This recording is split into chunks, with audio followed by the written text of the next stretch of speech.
Hello, my dear students. Welcome back to English Tone. Today we're going to learn how to learn vocabulary, but not in a boring or complicated way. We'll do it in a smart and natural way. Are you ready? Let's begin. Vocabulary is not memorizing. It's connecting now. Listen carefully, my dear learners. Today, I want to clear up one of the biggest mistakes most English learners make when they try to learn new words. This mistake is so common that even advanced students sometimes fall into it without realizing. That mistake is this: trying to memorize vocabulary like a list of grocery items. One word, one meaning. Repeat 10 times. Move on. Let me ask you, have you ever tried to learn 20 new words by heart in one evening? You sit down with a notebook, maybe you even use some colorful pens, and you write benevolent, kind, elated, happy, cautious, careful, and so on. And at first it feels like you're being productive. You read each word and its meaning, maybe cover one side of the list and test yourself. But then something strange happens a day later. You can't remember any of them. Why? Why does this happen? Because our brains do not work like dictionaries. Our minds are not made to memorize cold, isolated facts. Instead, our minds are wired for stories, emotions, and connections. That's how we've always learned, since we were children. You didn't learn the word apple from a flashcard when you were 2 years old. You probably learned it when someone gave you a real apple and said, "Here, take this apple." You saw it, you touched it, you heard it, you remembered it, not as a word on a page, but as a living part of your world. So when I say vocabulary is not memorizing, it's connecting. I really mean it. You must stop seeing words as isolated objects. Instead, you need to see them as part of your daily life, your emotions, and your actions. This is what we call learning vocabulary in context. Let me give you an example. Don't just try to memorize the word important. What does it even mean to your brain when it's just sitting there by itself? Instead, connect it with real sentences, moments, and emotions. Say, "This meeting is very important for me." Now your brain can imagine a moment. You have a job interview or a class presentation. The word important becomes connected to a feeling of pressure or focus. You remember it, or say, "It's important to drink water every day." Now the word is connected to daily life, health, and habit. It's no longer a dead word. On a list, it's alive. You've connected it to your world. Even better, try to see the scene in your mind. Visualize it. Feel the emotion. Hear someone say the sentence. The deeper the connection, the stronger the memory. That's how actors remember their lines. That's how children learn language naturally. That's how you can build true vocabulary, fluency. And here's something even more powerful. When you learn words in context, you don't just learn one word. You learn patterns, collocations, and grammar structures at the same time without even noticing. For example, when you learn the sentence, "She's passionate about music," you're not just learning the word passionate, you're also learning the structure passionate about, which is how native speakers naturally use the word. Next time you want to talk about your love for reading or art, you can say, "I'm passionate about books," and it will sound natural and fluent. You see the difference now? Let's say you're learning the word challenge. Instead of writing "challenge a difficult task," try this instead. "Learning English is a challenge, but I enjoy it. He took on the challenge of climbing the mountain." Every challenge is an opportunity to grow. Now the word becomes emotionally rich, connected to personal struggle, success, motivation. And that makes it stick in your brain. In fact, I would even say this: the more personal and emotional the connection, the stronger the memory. If you can feel the word, not just read it, you will never forget it. That's why learning vocabulary from real conversations, short stories, and daily situations is so much better than trying to memorize definitions. Language is alive. It's messy. It's full of feeling. And your brain remembers what it feels, not just what it reads. This is why I always encourage my students to keep a context-based vocabulary notebook. Don't just write the word and meaning, write the sentence where you heard it, describe where you were, write what it made you think or feel, add a small drawing, add emojis if you like, anything that brings the word to life. And I know what some of you are thinking now. But teacher, this takes more time. Yes, it does. But it also saves you more time in the future, because once you learn the word this way, you won't forget it. You won't have to go back and relearn it again and again. You'll have it stored in your long-term memory, deep and strong. Think about it. Would you rather spend 5 minutes trying to memorize a word today and forget it tomorrow, or spend 10 minutes learning it with emotion and never forget it again? This method of learning vocabulary through connection, not memorization, is how children learn. It's how native speakers grow their language, and it's how you can build fluency naturally and confidently. So from now on, whenever you learn a new word, don't ask, "What does this word mean?" Ask instead, "Where can I use this word? What feeling does it give me? What sentence can I build with it right now?" Make it yours. Make it real. Make it part of your world, because once a word is connected to your story, it's yours forever. Now that you understand why connection is the key to vocabulary, let me show you the second powerful step in mastering English vocabulary. 2. Listen. First, speak later. Let's talk about something very important that many English learners often ignore, and that is the power of listening before speaking. Let me tell you the truth, my dear students. Before you even try to use new vocabulary or speak in English fluently, you must first listen to how it is naturally spoken. I'm not just talking about random listening, like having an English podcast playing while you're cooking or music in the background while scrolling through your phone. I mean conscious listening, focused, careful listening with the goal of learning how words are used in real, meaningful ways. Let me explain why this is so powerful. Imagine a child. Before a child starts speaking, what does the child do? Does the child open a grammar book? No. Does the child memorize vocabulary lists? Of course not. A child listens. For many months, sometimes more than a year, the child just listens to parents, family members, songs, stories, and daily conversations.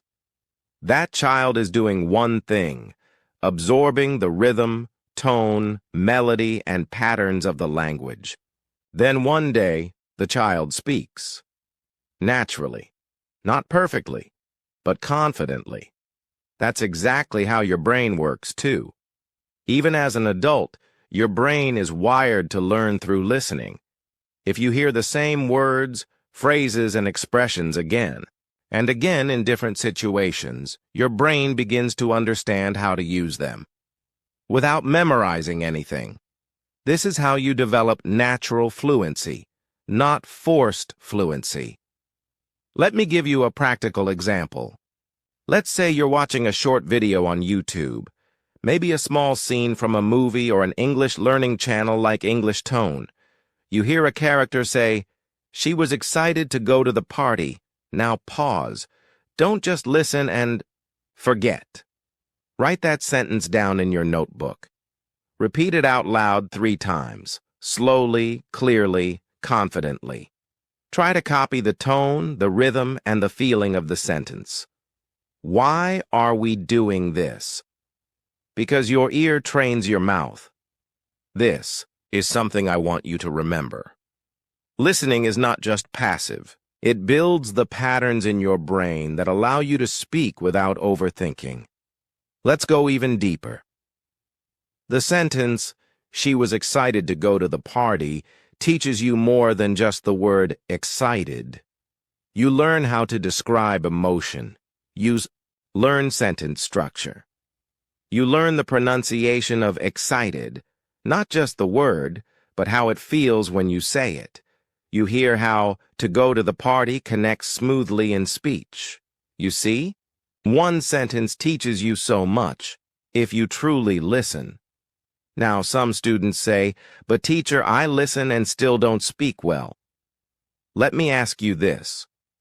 Are you listening actively or passively? Are you writing down the sentences? Are you repeating them out loud? Are you trying to use those same words in your own sentences later? If not, then you're just listening for fun, not listening for fluency. There is a big difference. So here's a little homework exercise for all of you. Choose a 2-minute English video. It could be a vlog, an interview, or even an animated story. Watch it once fully, just for the message. Now watch it again. This time, pause after each sentence. Pick 3-5. Sentences that sound useful or interesting. Write them down. Repeat them out loud 3 times each. Do this every day for 1 week, and I guarantee, yes, guarantee, you will feel a difference in your speaking confidence. You will no longer say, "I don't know how to speak." You will say, "I speak just like I hear." Another great idea? Use English subtitles while watching movies or shows. When you hear the actor say a phrase like, "Let's get going," you also see how it's written. You connect sound to sight. Then try saying it. Play with your voice. Practice it like an actor. Even better, pause and imitate. Say the line in the same way as the actor. This is not childish. This is what professional language learners do. It's called shadowing, repeating immediately after the speaker. It builds fluency, confidence, and natural tone. And here's something fun. Sometimes I tell my students to pick one phrase from a movie and use it 5 times in real life during the day. So if the phrase is, "sounds good to me," they have to say that in 5 different conversations. With friends, in class, at work, or even to themselves. Why? Because that's how new vocabulary becomes your vocabulary. So remember, don't rush to speak. First, listen deeply. Repeat the sentences. Feel the sound. Enjoy the music of English. Then, and only then, start using those same words in your own way. And that brings us to something very important. Something that will change how you build vocabulary forever. 3. Use the 3-word practice rule. Now let me tell you about one of my favorite and most powerful tricks for learning new English words. A method that has helped hundreds of my students become fluent speakers. I call it the 3-word practice rule. It's simple, fun, and incredibly effective. Here's how it works. Every time you learn a new word, don't just memorize its meaning or translation. That's not enough. Instead, use that word in at least 3 different full sentences. Yes, 3, and not random sentences. Make them real, relatable, and personal to your own life. Let me give you an example so you understand this better. Let's say today you learned the word delicious. Now, instead of just writing delicious, very tasty, you go a step further. You write this sentence, "The cake was delicious." That's one. Then you write another one. "That's the most delicious soup I've ever had." That's 2. And then a third one. "Everything she cooks turns out delicious." Now you have 3 strong, real-life examples in your brain. You've just helped your memory work harder, deeper, and better. Do you know what this actually does to your brain? It forms a neural path, like a trail in your memory, where the word delicious becomes part of your speaking power. The more creative and emotional your sentences are, the faster you remember. But wait, don't stop at just writing. After writing the 3 sentences, read them out loud. Say them like you're talking to a friend. Imagine you're having a conversation and you want to tell them how good your mom's cooking is. Say, everything she cooks turns out delicious, with real feeling. That's how you train not just your memory, but also your mouth, your tongue, and your confidence. You're not just learning vocabulary anymore, you're living it. Let's try with another word. How about excited? Okay. First sentence. I'm so excited about the trip tomorrow. Second sentence. She looked really excited when she got the gift. Third sentence. The kids were excited to see the fireworks. Boom. You now know how to use excited in different situations. You've practiced it in different tones and moods. And next time someone asks you, "How are you feeling?" you won't pause or search for words. You'll just say, "I'm excited," naturally and confidently. The beauty of the 3-word practice rule is that it's not about how many words you learn.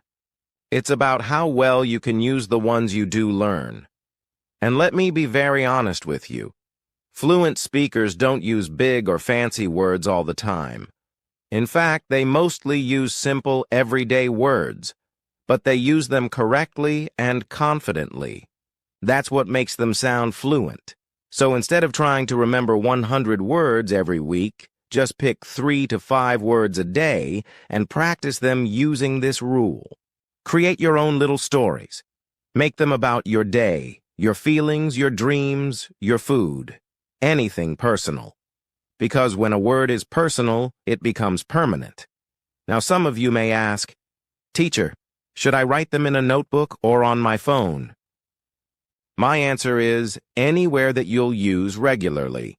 You can have a small pocket notebook or even a simple notes app on your mobile. Just make sure it's organized. Write the new word, its meaning, if needed, and your 3 sentences under it. Review that list every evening or every weekend. It's like your own personal dictionary, but way better because it's filled with your life, your voice, and your practice. And don't worry if your first few sentences are simple. That's the whole point. Start small, and slowly your sentences will become more natural and expressive. If you're learning the word beautiful, maybe start with, "The weather is beautiful." Then move to, "Her handwriting is beautiful." And finally, "The sunset was the most beautiful thing I've ever seen." 3 layers. 1 word. Deep understanding. You can also practice this with a friend. Make it a fun game. Each of you picks 1 new word, and you both create 3 sentences using that word. Then, speak those sentences to each other. Correct each other gently, if needed. This is not just about practice. It's about connection, conversation, and confidence building. Here's a little homework for you today. Pick your favorite new English word. Now, create 3 original sentences using it. Say them out loud. Feel the word in your mouth. Don't be afraid. Make a video if you want. And speak like you're talking to a friend. That's the power of the 3-word practice rule. And now, once you've mastered how to build sentences around 1 word, we move on to something even more powerful, your very own personal vocabulary book. It's like your private garden, where your words grow, blossom, and stay with you forever. Make your own personal dictionary. Now listen closely, because what I'm about to share with you is one of the most powerful habits you can build. As an English learner, I always tell my students this: don't just study English. Collect it, Yes, collect it like you collect your favorite songs or pictures or messages from friends. You see, your brain remembers better when the thing you're learning feels personal, when it feels like it belongs to you. So today, I want you to create something special. Your very own English dictionary. Not the big fat dictionary that no one reads. Not the app dictionary full of 100,000 words. I mean your own vocabulary journal. A small notebook, a diary, a Google Doc, or even a note-taking app. Whatever you feel comfortable with. But here's the rule. This is not a place for grammar, not for confusing charts, not for rules and exceptions. This is a place just for words. Beautiful, useful, living words. Now you might ask me, Teacher, how do I create this dictionary? Let me walk you through it, step by step. Step 1, keep it simple, on. Each page, just write 4 things for every new word you learn. The word, its meaning, in your native language, if it helps. 1 clear example sentence, and, if you want, a tiny drawing, a symbol, or an emoji. Yes, emojis. Work wonders. Why? Because your brain is visual. A tiny face or icon beside a word helps your memory grow stronger. Do you see what we're doing? We're making words real. We're giving them life through meaning, usage, and feeling. Step 2. Add words that you actually use. Let me be honest with you. You don't need to learn words like archaeology or photosynthesis unless you actually use them. Focus on words that come up in your real life. What do you talk about every day? Is it school, food, your family, work, emotions? Learn words that match your world. That's why I always say, your dictionary should be as unique as your fingerprint. If you're a baker, words like flour, dough, and bake must be there. If you're a student, add assignment, deadline, presentation. If you're a parent, add lunchbox, bedtime, homework. This is how your English becomes part of you. Step 3. Review it. Like a friend, once you've added words, don't just close the book and forget about it. Open your personal dictionary every day, even for 5 minutes. Treat it like a close friend you meet daily. Smile at your words. Say the sentences out loud. Play with them in your conversations. And guess what? Every time you use a word from your dictionary in real life, it becomes yours forever. It's no longer new. It becomes you. Step 4. Keep updating. Keep growing. Language is like a garden. If you don't water it, it dries. If you don't add new seeds, it stops growing. So each week, add just 5 to 7 new words. No rush. It's not a race. Even just 1 new word. A day means 365 words in a year. That's powerful. Imagine speaking with 365 strong, confident, natural words. This tiny habit, just 5 minutes a day, will transform your English in ways books never could. You'll begin to say, I actually remember this word. Oh, I know how to use it now. Wait, I used this yesterday. That's the magic of your own personal dictionary. It doesn't just teach you English, it shows you how far you've come. And slowly, something amazing happens.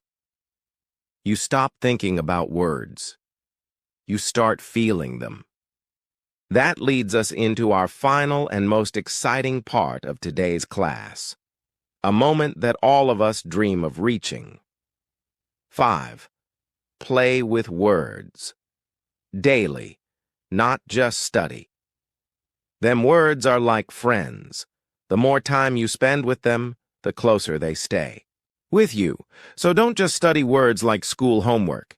Instead, try this every day. Speak a short story using new words. Talk to yourself in English while cooking or walking.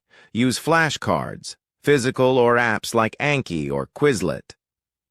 Write one paragraph daily using 3 to 5 new words. Make it fun. Make it real. That's how your vocabulary becomes part of you. Let me tell you something, my dear students. You don't need to learn 10,000 words. You only need the right words used the right way, every day. So stop memorizing and start connecting, listening, using, and living your vocabulary. You can do it. I believe in you. If this method helped you, then hit the like button right now. Share it with your friends who want to build their vocabulary too. And don't forget to subscribe to English Tone for more real-life English lessons. Comment below. I'm ready to build my vocabulary the smart way. See you in the next lesson. Keep learning and keep smiling. Bye for now.